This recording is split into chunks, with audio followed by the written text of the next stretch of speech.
Hello everyone, welcome to yet another episode of Marketing Blueprint. Today will be a little bit special because today I have a French guest star, so the episode will be recorded in French, but don't you worry. All the subtitles will be in English, so please stay with us because there's going to be quite a few nuggets you absolutely don't want to miss to boost your marketing career. Bonjour à tous, bienvenue sur un nouvel épisode de Marketing Blueprint. Je m'appelle Julien Rio et aujourd'hui, avec moi, j'ai une véritable guest star parce que c'est le parrain du marketing français avec moi. Au moins. Trémouille. Dominique, merci d'avoir accepté mon invitation. Bienvenue. Comment vas-tu aujourd'hui? Salut Julien, bah écoute, je vais très bien, merci. Merci pour l'invitation. On aurait pu se le faire en anglais, hein. C'est vrai que j'ai pas pensé, mais on aurait pu se faire moite-moite éventuellement. On se refait les deux questions. Tu me fais des questions en français, puis on refait la même en anglais si tu veux. C'est parce que c'est pas suffisamment difficile de gérer les sous-titres dans une langue. Mais je vais y réfléchir. Nouveau format.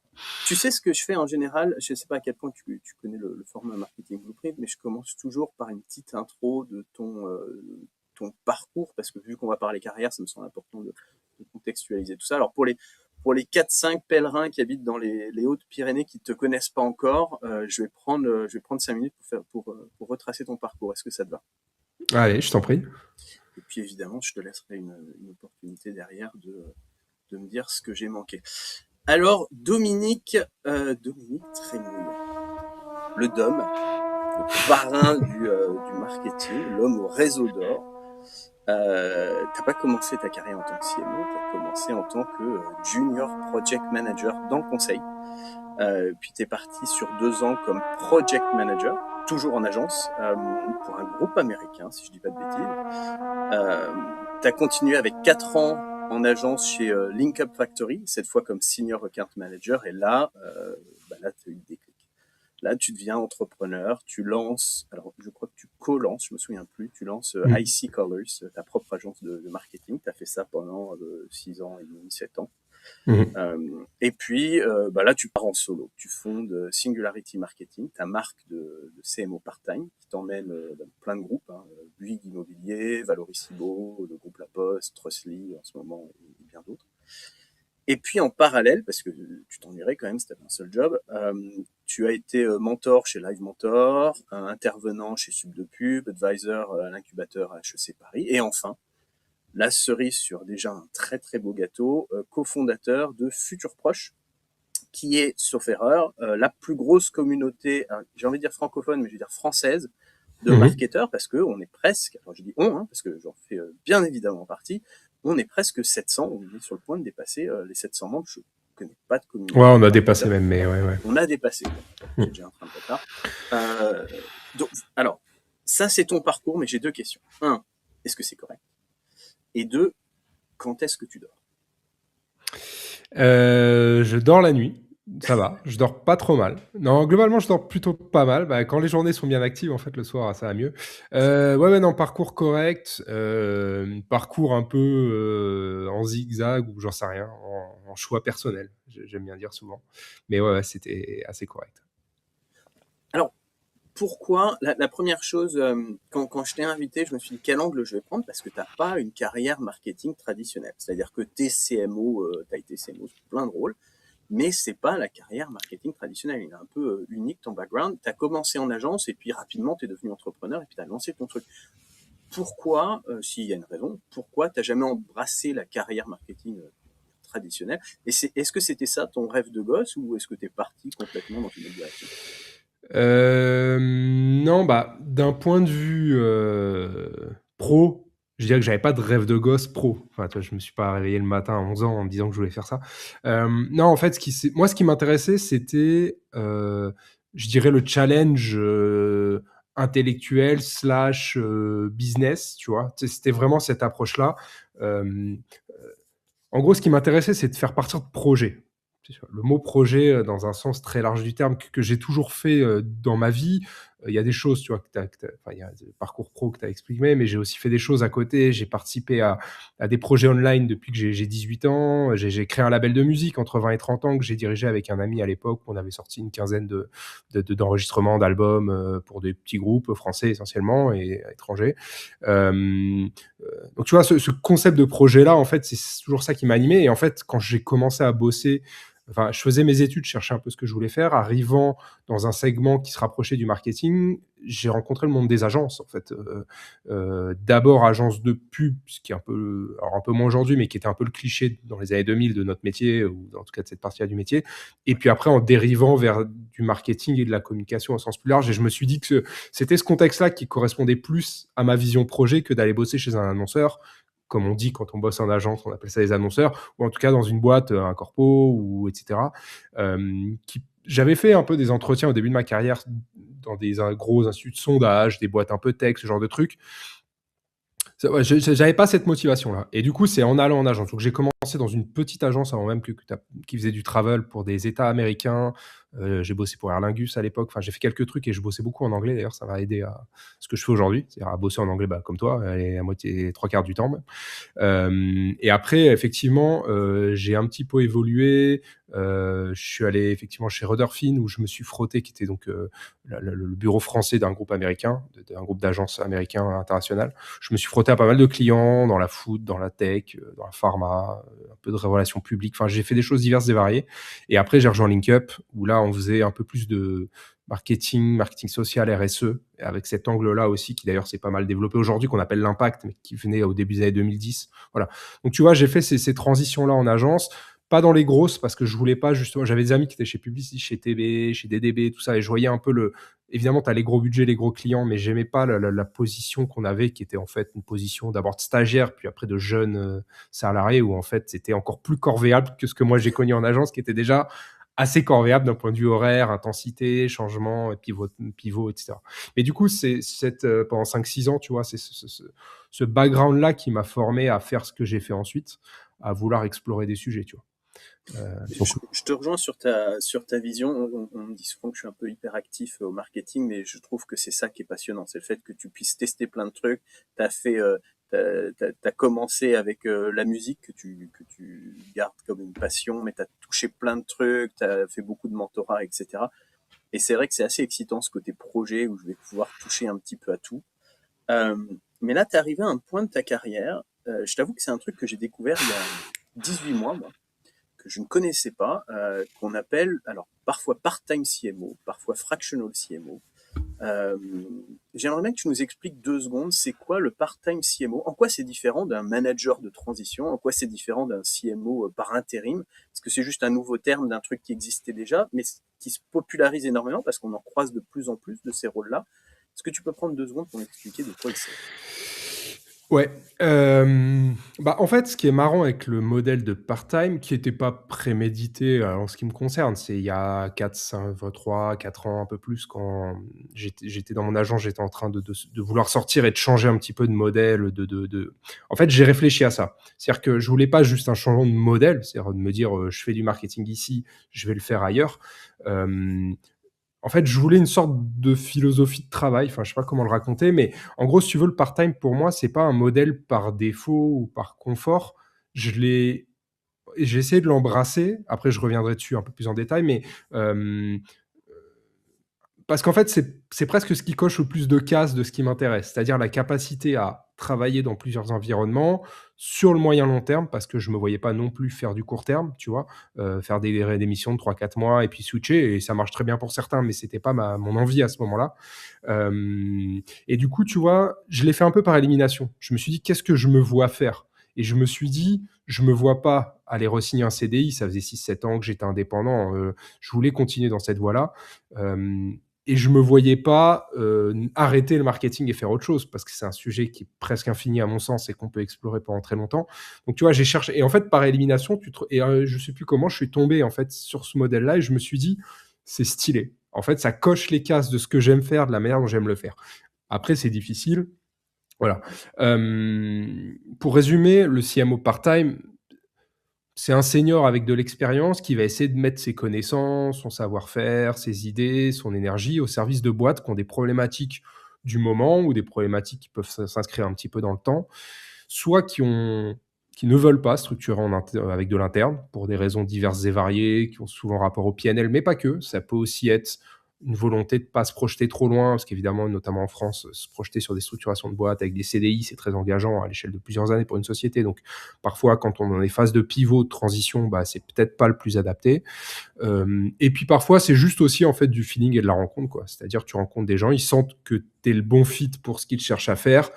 Ils se posaient peut-être la question d'un CDI, mais en fait, et c'est ce que je dis souvent, moi, le format de collab m'importe peu. Ce que je veux, c'est essayer de résoudre des problèmes, amener de l'impact, changer des choses, structurer, faire avancer la machine, en fait, quoi. Donc, tu vois, quand je modèle un petit peu tout ça, le CMO part-time, je l'exprime comme ça.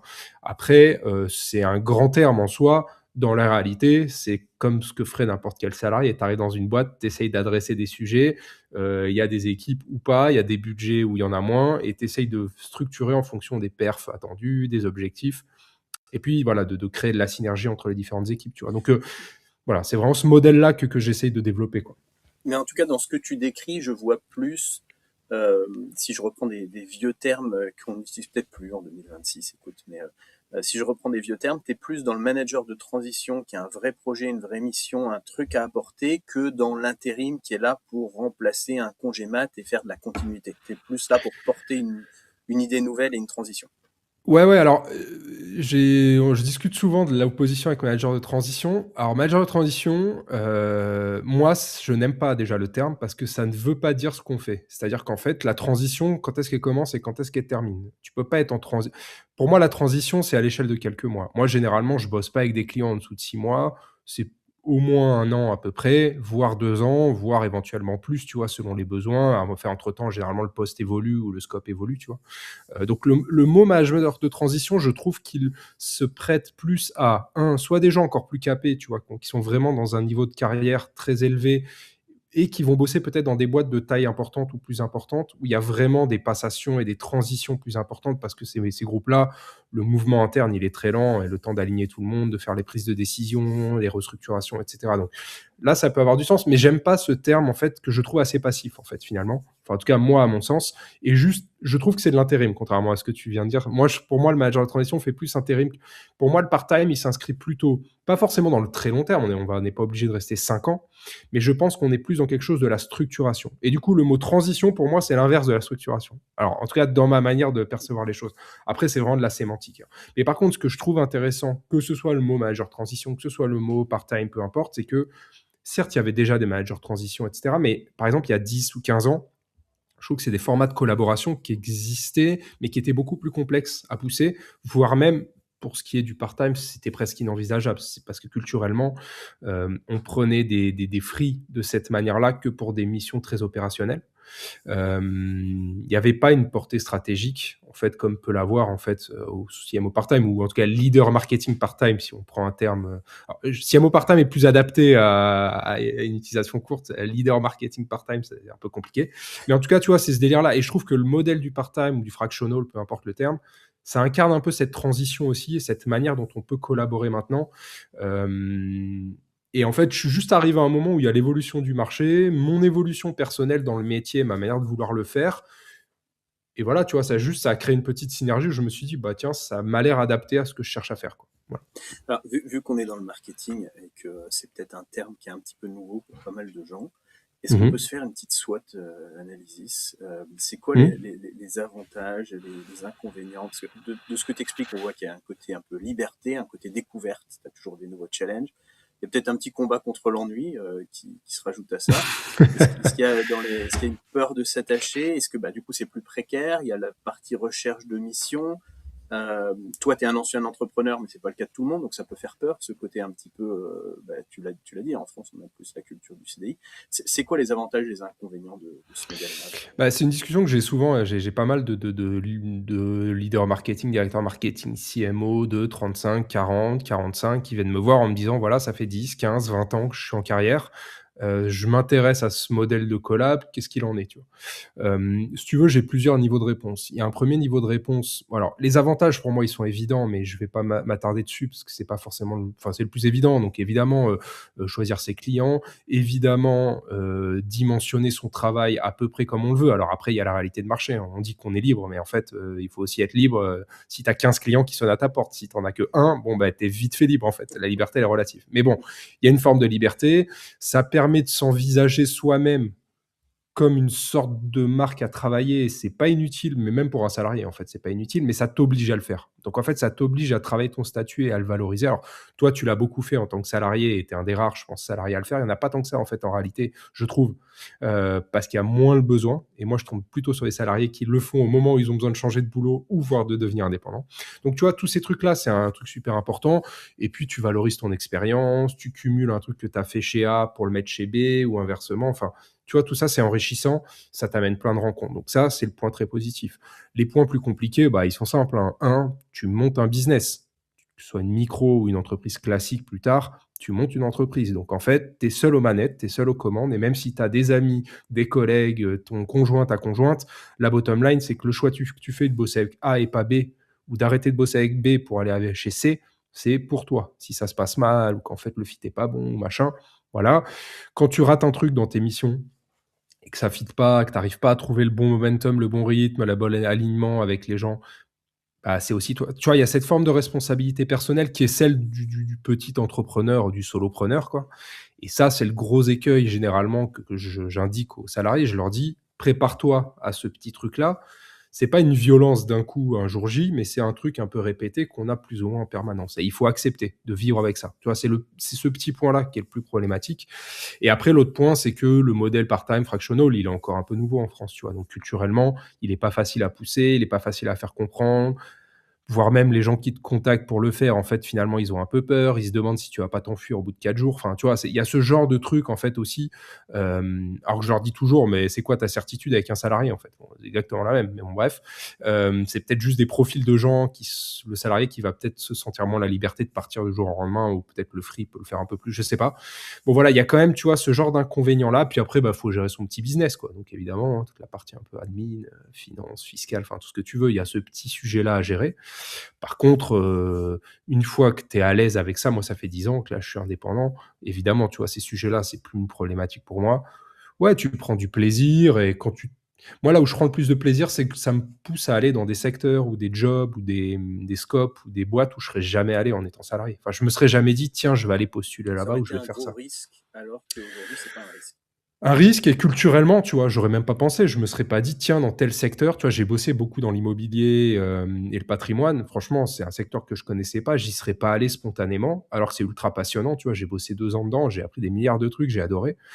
Mais j'y serais peut-être pas allé spontanément parce que je sais pas, tu vois, je me serais pas dit ça, quoi. Donc c'est aussi un modèle qui te permet ça, quoi. Mais du coup, ça s'adresse à qui? Parce que toi, tu as un background qui est un peu spécifique. Tu as ce côté agence, donc tu avais déjà la connaissance du marketing. Mm. Tu as ce côté entrepreneur, donc ça t'a pas fait peur de faire le saut, parce que comme tu le disais, tu faisais déjà ça depuis 6-7 ans, donc il y a pas de découverte de ce statut de créer une boîte. Euh, Quel profil? Parce qu'il faut déjà un petit peu de bagage. Tu ne deviens pas CMO en sortie d'école. Donc il y a quand même. C'est pour qui? À qui ça s'adresse, ce modèle?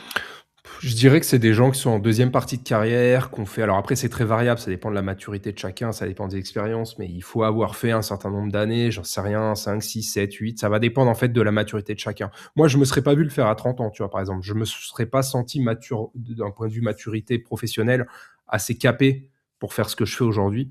Trop de doutes, trop d'incertitudes, pas assez de conviction, tu vois, je me serais pas vu le faire. Mais après, il y a sûrement des gens qui commencent à bosser à 25 ans, qui ont des grosses expériences tout de suite, peut-être dans des postes ou par conjonction, et qui à 30-32 sont intellectuellement. Moi, j'étais pas encore. Il a fallu que je fasse ma transition de monter enfin, co-créer l'agence avec mes associés, enfin avec mon associé, puis après on était 3 après.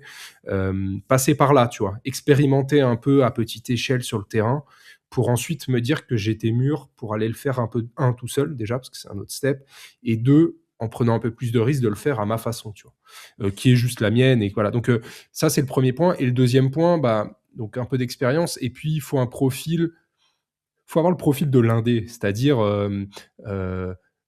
être curieux, sortir de soi, aller vers les autres. Tu vois, en fait, c'est 100% indispensable. Moi, tous les gens à qui je parle, qui me demandent qu'est-ce que c'est, comment on fait, machin, je leur dis, on s'en fout que tu sois le meilleur ou pas sur ton métier, c'est pas là-dessus que tu vas trouver du business. Tu vas trouver ton business sur les connexions que tu fais, l'enthousiasme partagé que tu peux avoir, tu vois, aussi à rencontrer des gens, à leur dire oui, je suis fait pour ce que vous voulez faire.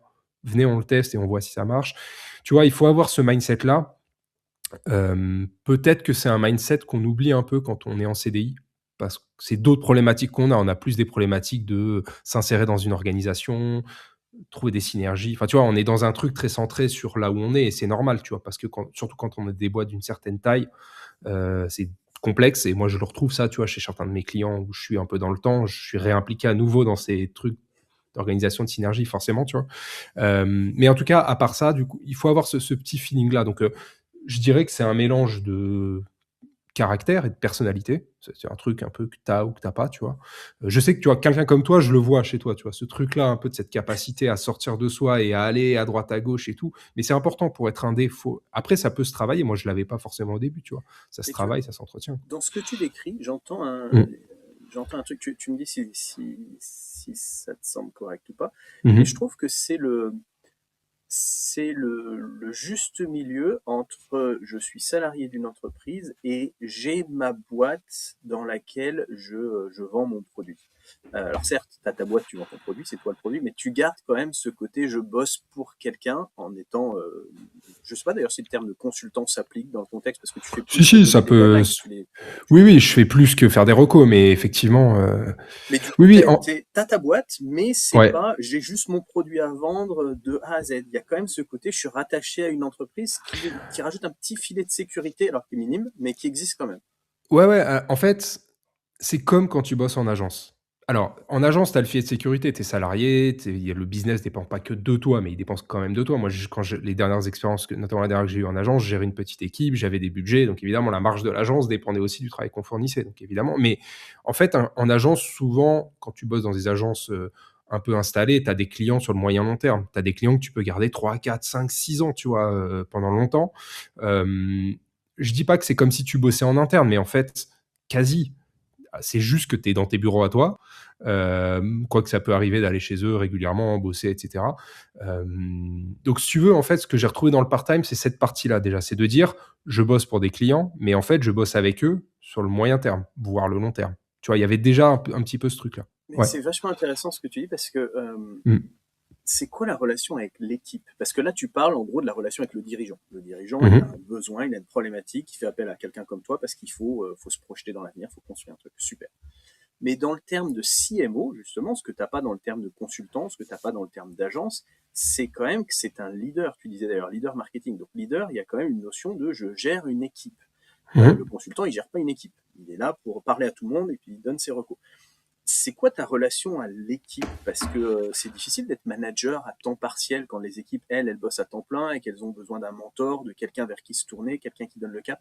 Comment tu gères une équipe en part-time quand tu as potentiellement plusieurs boîtes et puis que tu t'inscris pas forcément, toi dans ton cas, tu t'inscris au minimum à 12 mois, mais tu t'inscris pas forcément dans la durée, donc c'est quand même différent du point de vue de l'équipe. Oui et non, parce qu'en fait, alors déjà, j'ai jamais plus que 2 clients. Enfin, en vrai, ça m'est rarement arrivé. 2 clients sérieux, c'est-à-dire pas des petits trucs que tu fais pendant 3 mois, quoi, des clients un peu installés. Donc ce qui fait que, en fait, je le vois comme si j'étais dans une boîte avec des business units, quoi. Tu vois, j'ai 2 clients, j'ai 2 business units, je les gère comme si je devais switcher entre 2 BU, bon voilà, ça c'est mon modèle à moi, mental, on va dire. Bah, après, c'est juste une relation un métier. Donc en fait, consultant ou pas, je veux dire, quand il y a besoin de se parler, métier, next step, idée, organisation, méthodo et tout ce que tu veux, tu vois, ça ne change pas grand-chose. Et après, les équipes peuvent être un peu internes et un peu externes aussi, tu vois. Je bosse aussi pas mal dans une partie des équipes avec qui je travaille qui sont eux-mêmes aussi des free, quoi. C'est-à-dire qu'en fait, tu viens aussi structurer une activité avec des free. Et de plus en plus, d'ailleurs, les sociétés font ça, quoi. Donc, en fait, c'est un truc d'hybride. En fait, le problème, je dirais, l'écueil, il n'est pas là pour moi. L'écueil, il est vraiment de se comporter comme un professionnel de son secteur et de parvenir à gérer en fait cette multiplicité des contextes. Tu vois, c'est ça la clé. Mais en fait, ça ressemble au marché d'aujourd'hui. Le marché d'aujourd'hui, il est comme ça. C'est-à-dire que tu as un peu de CDI, un peu d'indé, un peu d'interne, un peu d'externe. Et en fait, de plus en plus, on va le voir ça, je pense, pour des raisons obvious, quoi. Mais je reste 2 secondes sur cette histoire d'équipe parce qu'il y a un truc, par Mhm. exemple, quand tu parles de salariat, grosse boîte, en tant que leader marketing, je vais faire, je sais Mhm. pas, des rendez-vous réguliers avec mes équipes pour voir un peu leur Mhm. avenir, donner du feedback sur la performance, s'inscrire sur un plan de carrière, etc. Ça, c'est ce que tu attends d'un leader traditionnel en mode CDI. Ouais. Est-ce que tu as aussi cette fonction-là dans ce rôle de part-time ou Ah, est-ce je que peux pas le tu faire as une ça. casquette? C'est-à-dire que je peux pas le faire d'un point de vue formel, un point de vue, je dirais administratif. Je peux pas être manager officiel, tu vois? C'est pas possible. Donc il y a toujours quelqu'un qui est aussi manager quand il y a besoin, ok. Par contre, je suis manager métier. Enfin, je sais pas comment on dit ça, mais tu vois, c'est la différence entre le nom inscrit sur la fiche de performance review et la personne à qui tu reportes pour le fond du sujet, le métier, la manière de le pratiquer ou le besoin de conseils pour te faire t'orienter, tu vois. Par contre, oui, c'est pas moi qui remplis la perf review. Mais si tu veux, moi, c'est même pas mon métier, ça, de faire ça, en fait. Donc, c'est pas grave. Donc, la manière dont j'interviens, en fait, c'est que je fais de la coordination d'équipe, de métier, de strat, de content, de déploiement de méthodes, de mesures, de tout ce que tu veux, d'outils, de stack, machin. Et après, d'un point de vue admin, ça fonctionne un petit peu différemment. Tu vois, c'est juste la limite du truc. Elle est ici. Mais qui est un vrai point, tu vois, à prendre en compte et à discuter. Et généralement, les clients sont très au clair là-dessus. Tu vois, ils savent eux-mêmes que c'est le point qu'il faut juste bien clarifier, tu vois. Mais après, ça, on l'oublie très vite. Enfin, moi, si tu veux, bon, déjà, c'est pas un truc que je rêvais faire, je m'en fiche, tu vois, d'être manager, si tu veux, c'est pas un carrière. Pour moi, c'est pas un métier d'être manager, quoi. Mais bon, ça, chacun son truc. Et deuxièmement, le point qui est important, c'est comment t'aides les gens à résoudre des problématiques, à les sortir de là où ils sont, à aller plus loin, à faire le max avec ce que t'as. Tu vois, moi, je ne pense qu'à ça, tu vois, dans mon métier, quoi. Donc, voilà. Donc, je travaille un peu comme ça. Après, c'est très flex selon les clients, évidemment. Ça m'est arrivé de monter des équipes full indé, tu vois, par exemple. Parce qu'en fait, il y avait pas des possibilités de recrutement pour des histoires de coûts avant tout, hein, faut quand même dire la vérité. On est quand même dans un pays où c'est assez complexe, faut avoir les reins solides pour pouvoir structurer des équipes et moi je l'ai vu avec une petite boîte. Alors nous on était très petits, mais en dessous de 10 personnes, en France aujourd'hui, c'est compliqué de faire tenir une boîte, et de se payer de manière intéressante, tu vois? Faut quand même dire la vérité, à part quelques cas particuliers. Donc ce truc-là, si ça s'inscrit pas sur 10 ans, voilà. Et après le dernier point que je voulais soulever par rapport à ce que tu disais, c'est que moi, je reste pas 100 ans dans les boîtes, mais en fait, quand tu regardes le turnover sur la moyenne des gens, Tu bah, dans nos restes plus métiers, longtemps que beaucoup de seniors. bah, ouais, c'est ce que j'allais dire. Moi, j'ai des collègues ou des amis, tu vois, je suis resté quasiment 2 ans chez un client, et ils ont changé de boîte entre-temps, tu vois, alors que moi, j'étais toujours là, quoi. Donc, si tu veux, en fait, il y a aussi ce truc-là, quoi. C'est que dans la théorie, tu as raison. Dans la réalité, des gens qui restent 5, 6, 7, 8 ans dans une boîte, il y en a, hein, mais c'est de plus en plus rare. Enfin, Je moins crois que ça arrive objectif, quoi. beaucoup dans les grands groupes, mais ailleurs, maintenant, ça turn beaucoup quand même, quoi. Alors, il y avait une question, on arrive presque à la fin de notre discussion Mhm. déjà, mais il y avait une question que je voulais te poser avant d'y arriver, parce que ça me semble super intéressant par rapport à ton profil. C'est quoi le rôle de la communauté dans tout ça? Parce que tu expliquais un petit peu que justement, au-delà des skills divers et variés, tu as besoin de rechercher ton prochain client, et pour rechercher ton prochain client, il y a un côté réseau, il y a un côté enthousiasme, il y a un côté parler aux gens. C'est quoi le rôle de la communauté en tout ça, et c'est quoi le rôle de futur proche dans ce contexte-là? Le rôle de... Alors, Futur Proche, je l'ai monté parce que je cherchais à rejoindre une communauté qui ressemblait dans ma tête à ce qu'est à peu près Futur Proche aujourd'hui. Donc, et comme je ne l'ai pas forcément trouvé il y a 2 ans et demi à peu près, sous l'impulsion de ma femme qui m'a dit vas-y fais-le, je me suis dit bah why not, on va essayer, même si j'avais jamais vraiment fait ça de cette manière-là. Le rôle de Futur Proche aujourd'hui, en fait, pour moi, la carrière, faut l'ambitionner comme un écosystème en fait. Une carrière pour moi, c'est pas une trajectoire, c'est pas une ligne.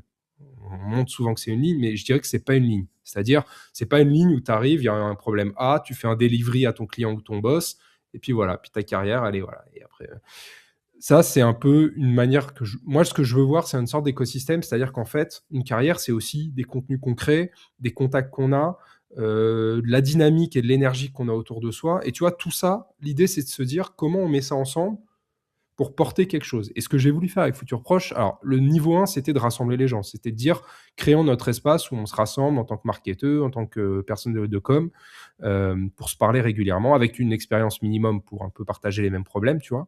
Créer des events, un podcast, des contenus, etc., des dîners, tout ce que tu veux, des after work, des machins, des petits déj. Ça, c'était le niveau 1. Le niveau 2 dans lequel on rentre aujourd'hui, ce que Futur Proche a 2 ans, on a un peu plus de 700, là, comme tu disais, c'est que je vais essayer de porter une voix sur ce que peut être le marketing en France, qui devrait être un peu plus, alors avec des réalités différentes selon les types de boîtes, selon les secteurs, mais tu vois, le rôle qu'il doit jouer aujourd'hui dans les boîtes en France, je trouve qu'il est pas bien installé partout et quand au quotidien, tu es dans la commu, tu vois que c'est quand même un truc transversal chez à peu près tout le monde. Tu vois, je voudrais qu'on arrive à jouer un peu ce rôle-là aussi. Mais ça, tu le joues qu'en étant collectif. C'est-à-dire que c'est pas moi tout seul qui peut porter un message, c'est pas toi, c'est pas je sais pas qui, c'est tout le monde ensemble. Et c'est un peu ça le sujet. Et quand on a fait The Network Effect avec les autres communautés fin janvier, là, 2026, l'idée c'était ça aussi, c'était d'aller encore un cran plus loin et de se dire, rassemblons-nous avec les communautés les plus intéressantes du marché, enfin du pays, en tout cas à mon sens, et on met l'énergie en commun pour porter un message. Tu vois, je discutais il y a quelques jours avec quelqu'un qui en ce moment travaille chez BPI. Je lui disais, toute proportion gardée, ce qu'a fait la tech en France, tu vois, depuis 10-15 ans à peu près, bah, tu vois, il faudrait qu'on ait un parcours qui ressemble un peu à ça pour le marketing, parce qu'en fait, je trouve qu'on sous-exploite trop le potentiel en France, mais pas parce que les gens nous en veulent ou nous aiment pas, surtout par méconnaissance, ou pas parce qu'on n'a pas le temps, mais du coup, il faut aller porter les messages. Et donc, tu le fais via une commu, ça. Tu te mets ensemble, on est 700, 800, demain 1000 ou plus, on porte ce message-là. Donc, tu vois, c'est ces deux niveaux-là. Il y a le niveau perso à moi où c'est l'écosystème qui structure quelque chose et qui apporte de la valeur. Tu apportes de la valeur aux gens, tu as du give back, enfin, tu as un peu ce genre de truc. Et par ailleurs, porter ce message-là un peu plus structuré, quoi. Alors, une petite dernière pour toi, parce que ça me semble essentiel vu qu'on a beaucoup parlé carrière. Si tu avais un seul conseil à donner à des jeunes qui terminent leurs études de marketing ou pas et qui veulent se lancer dans la carrière marketing aujourd'hui, qui ont leurs ambitions qui leur sont propres, ce serait quoi ce conseil? C'est quoi qu'est-ce qu'il faut aujourd'hui pour être successful marketing? Alors, les questions complexes. J'ai pas un conseil, j'en ai deux, trois, mais je vais aller vite. Premier conseil, c'est que notre job, quand on fait du market, c'est pas de faire du marketing. C'est juste de comprendre d'abord comment une boîte gagne de l'argent. Et ça, je pense qu'on l'a pas assez fait il y a une époque. Et moi, quand j'ai fait mes études, je l'ai pas assez fait, je l'ai pas assez appris, je l'ai appris après sur le terrain. Ça, c'est très important. On s'en sort en market si on maîtrise ce truc-là. Autant qu'un DIRCO ou qu'un Head of Sales ou ce qu'on veut, ou pas loin. Il faut maîtriser ce truc-là pour être bon. Ça, c'est le premier point. Le deuxième point, un truc qui m'est cher, bah, faut arrêter de copier des playbooks et des, voilà. Faut juste faut copier les questions que les gens se posent. C'est-à-dire, je renvoie au premier, à ce point-là, c'est de se dire, pose-toi juste les bonnes questions, en fait. Arrête de chercher à trouver des méthodos, etc. Et du coup, connecté à ça, bah, c'est arrêter de chercher le framework ou voilà, ça n'existe pas. Par contre, il faut essayer de bien comprendre le problème qu'on adresse. Il faut le maîtriser à 2000%. Du coup, avec son client, avec ses collègues, avec le product, avec la direction, ce qu'on veut. Je trouve que ce truc-là, c'est tellement obvious qu'on le néglige un peu. Tu vois. On se dit oui, oui, on sait, etc. Mais en fait, en réalité, tous nos problèmes reviennent à ça. C'est qu'on n'est pas clair en fait dans la maîtrise du problème et la manière dont on le solutionne. Donc ça, c'est voilà. Et le dernier truc, un truc dont j'ai parlé en interview il y a pas longtemps, mais qui est aussi très important pour moi, c'est que il faut accepter que 80% du marketing, c'est chiant, c'est répétitif et ça ne crée pas la valeur directement. Et ça, je pense que il faut sortir de la vision publicitaire un peu à l'ancienne, du go big, on va live d'un coup, on explose tout, puis après. Le market aujourd'hui, c'est du always on. Et dans le always on, bah, par définition, il y a des trucs chiants, quoi. Donc, faut arrêter de réfléchir en viralité, hein. Voilà, ça passe par de la méthodo, de la structuration, de l'alignement, un peu de reporting de temps en temps, pas trop. Le reporting, c'est comme le sucre, quoi. Il faut en mettre un petit peu, mais pas trop, sinon tu passes ton temps là-dedans. Bon, voilà, en fait, tout ça, il faut accepter de se dire que ça fait partie et que c'est par là. Tu sais, je compare souvent comme quand on fait ses gammes pour un instrument, quoi. En fait, quand tu vois un concerto d'un pianiste, tu fais waouh, incroyable. Mais tu sous-estimes le fait qu'il a passé 16 heures par jour pendant les 10 années précédentes à faire ça, à répéter les mêmes notes et les mêmes gammes en continu. Même quand il pouvait pas jouer, il est dans l'avion et il fait ses trucs sur un petit instrument. Enfin, c'est comme ça que tu vois que les meilleurs pianistes travaillent, quoi. Et en fait, ce truc-là, si on l'accepte pas, si on l'embrasse pas, je pense qu'on peut être déçu, on peut être saoulé, ou ça peut être... Voilà. Donc, il faut accepter ce truc-là, quoi, de répétitivité. Si je résume un petit peu, il y a un côté comprenez ce qui se passe derrière, dans la machine. Ouais. Il ne faut pas regarder que le sommet de l'iceberg. Mm. Il faut accepter que qu'il y a un côté chiant et qu'il y a beaucoup de pratiques et pas que il y a pas que le côté Mad Men avec des super campagnes super sexy qui sortent, mais il y a beaucoup de travail derrière pour les mettre en place. Le reporting, c'est comme le sucre, j'adore ça, je vais la garder. On y devient vite addict, plus on en a, plus on en veut, et c'est pas forcément bon pour la santé. Et puis beaucoup de patience. Faut accepter que c'est pareil que pour ta carrière. Tout cette, Ouais, point important d'ailleurs pour finir là-dessus, la patience. Je crois que dans notre secteur, on est aussi à l'inverse de ça, quoi. Aujourd'hui, on est poussé par aller vite, vite, il faut qu'on fasse les objs, il faut aller choper tout ce qu'on veut, le pipe, le volume. Je discutais il y a quelques jours avec un gars très chevronné côté commercial, qui a la soixantaine quasiment, et qui disait, mais le pipe, en fait, c'est jamais un problème. C'est assez curieux quand un commercial te dit ça. Il dit, le pipe, c'est jamais un problème. Il dit, en fait, le pipe, c'est un problème si le positionnement que tu as, parce que c'est ça qu'il voulait dire dans le fond, il n'est pas clair, et qu'en fait, le client ne comprend pas ce que tu vas solver. Et il dit, en fait, le pipe, c'est souvent, il est souvent, en fait, comment dire, c'est le scénario le plus bas. C'est-à-dire qu'en fait, il dit, j'aime bien voir un pipe, mais je me dis, il aurait pu être meilleur si on avait été encore meilleur sur le positionnement et la manière de résoudre le problème. Donc, il me dit, pour moi, le pipe est jamais un problème. Bon, après, dans la réalité des faits, pour un commercial, c'est souvent le problème quotidien. Mais tu vois, ce que je veux dire, c'est qu'en fait, cette patience-là d'arriver à trouver ce cliquetis-là, il est compliqué. Et nous, c'est notre rôle d'essayer d'emmener les organisations vers ça, si tant est qu'on nous laisse le temps de le faire. Parce qu'évidemment, on ne maîtrise pas tout à 100%. Dominique, un grand merci. Je t'en prie. Ta générosité, ton partage, ta transparence, surtout l'explication d'un rôle dont on entend beaucoup parler et qui n'est pas forcément très clair pour beaucoup de monde.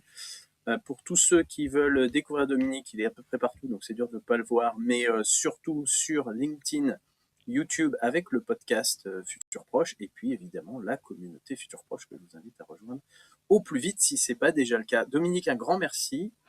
Merci Julien. Bonne journée, puis on se revoit bientôt de toute manière. Merci. Merci à tous. Salut.